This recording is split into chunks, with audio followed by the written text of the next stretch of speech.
Some people live like they're in a rainforest. They expect support to fall from the sky. They expect comfort. They expect motivation. They expect the world to hand them what they need. But you and I both know that's not how real life works. Real life, more often than not, is a desert. It's dry, it's demanding, and there are no easy answers. And in the desert, the winners aren't the loudest or the fastest. They're the ones who learn one simple, powerful rule.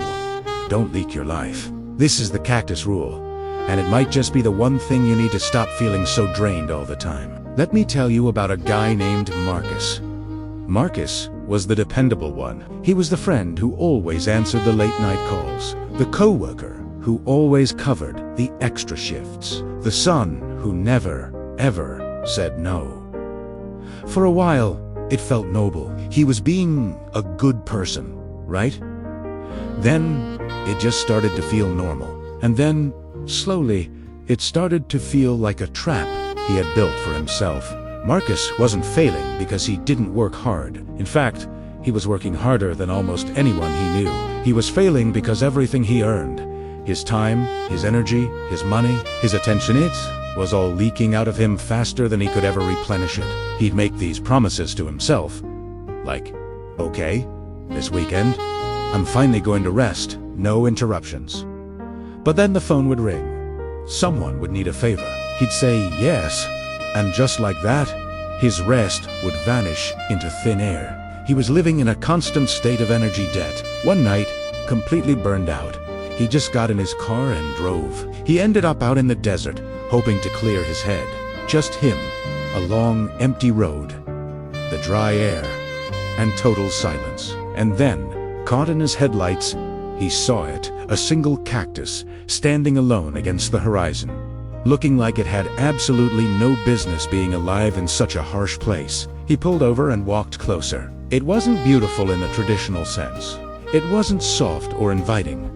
It was covered in spikes, but it was undefeated.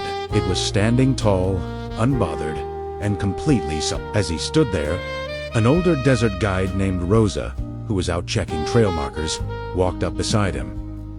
She smiled and said, "Beautiful, isn't it?" Marcus just shrugged. "It looks harsh," he replied. Rosa's smile widened. "That's exactly why it survives," she said. She started explaining the genius of the cactus in simple terms. It stores water when it's available. It has a tough, waxy skin to reduce water loss when it's not. It doesn't waste a single drop of energy trying to look impressive or bloom for an audience. It just endures. And then she said something that hit Marcus like a ton of bricks. She looked him in the eye and said, "People who burn out aren't always the ones doing the most work. They're often the ones leaking the most."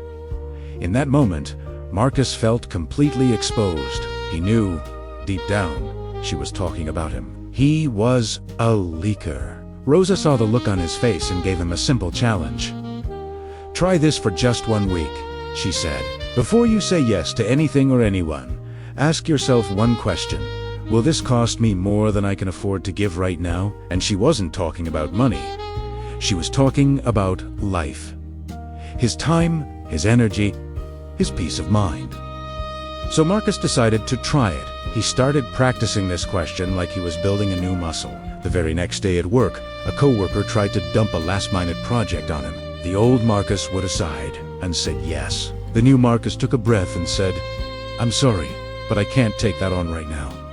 It felt terrifying. Later that week, a friend called, launching into a 2-hour venting session, just like they always did. Instead of silently listening while his own energy drained away, Marcus gently interrupted and said, "I'm here for you, but I only have 10 minutes to talk right now."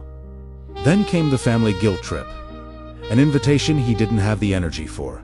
He said, "I love you all, but I'm not available tonight." At first, it felt selfish. It even felt a little cruel, because when you're used to leaking your energy for everyone else, setting a boundary feels like you're doing something wrong. But then, something totally unexpected happened. People adjusted, sure. A few people got mad. They were used to having unlimited access to his resources. And that was data. It showed him who was really in his life for him, and who was just there for what he could provide. But many others, the ones who truly mattered, respected him more. That was also data. Marcus had a tough realization. A huge part of his exhaustion came from training people to expect his self. He had taught them that his well was bottomless. Now, he was teaching them that it wasn't. A week after his experiment began, something rare and magical happened in the desert. It rained, the sky opened up, and the parched ground drank the water like it had been praying for it. The air smelled clean and new. Rosa found Marcus and took him back to that same cactus. "This is important," she said. "Watch." The cactus didn't suddenly explode into 100 flowers. It didn't put on a big show. It just sat there, quietly, absorbing the rain.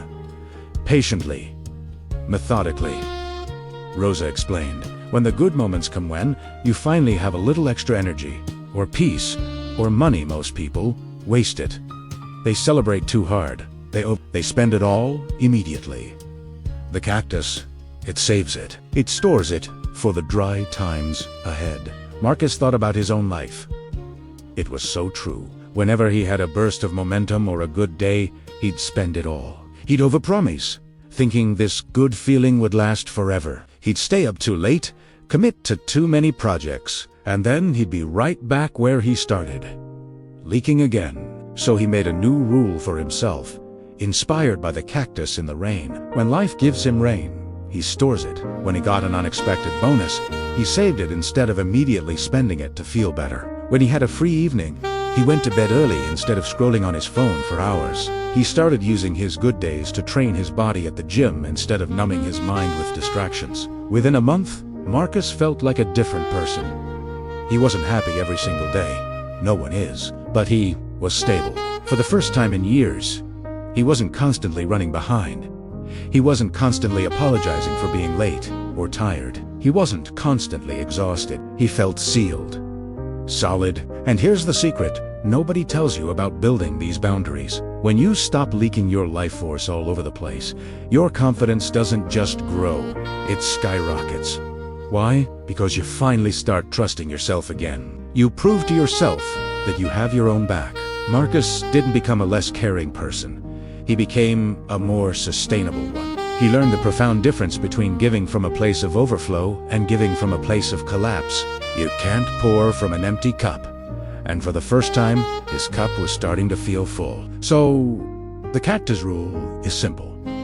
First, stop the leaks. Protect your time, your energy, and your attention, as if they are the most valuable resources you have, because they are. Second, when the rain comes, when life gives you a good day, store that energy. Don't waste it. Invest it back into yourself. Build your reserves for the inevitable dry spells. This is how you stop just surviving and start thriving. Even when nobody is around to clap for you, you become your own source of strength. So I want to ask you, what S1 boundary you are going to set this week? What S1 area of your life where you stop leaking and start protecting your energy like it truly matters? Let me know in the comments below. Thanks for watching. If this resonated with you, hit that like button and subscribe for more ideas on how to build a stronger life. See you next time.